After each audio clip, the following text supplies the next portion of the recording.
শুক্রবার মানেই অনেক ব্যস্ততা।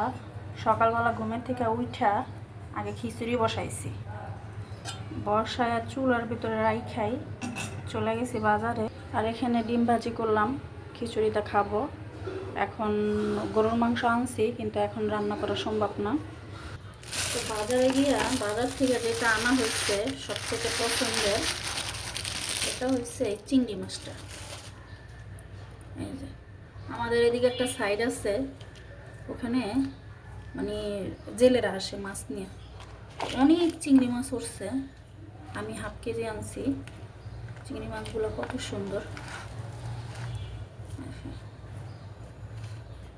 আর ভাবছি গরুর মাংস দিয়ে খিচুড়ি খাবো, কিন্তু হয়তো না, কারণ এখন বেলা বাজে 11টা। এখন এই মাংস রান্না করে খাইতে খাইতে খিচুড়ি দুপুরে যাইব। তো এই জন্য ডিম ভাজি করছি, ডিম ভাজিতে খিচুড়িটা খাইয়া নিব, গরুর মাংসটা দুপুরের জন্য করব। আর এখানে একদম ফ্রেশ মূলা শাক আনছি, মূলা শাক দিয়া চিংড়ি মাছ ভাজি করব। আর কাঁচামরিচের দামটা একটু কমছে, 30 টাকা পোয়া। আমি এখানে 20 টাকা আনছি। আর মূলা শাকটা একদম ফ্রেশ।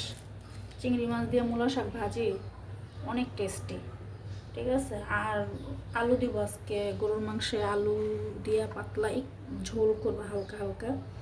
আর বেশি আলু দিব না, বেশি আলু দিলে মিষ্টি মিষ্টি লাগে।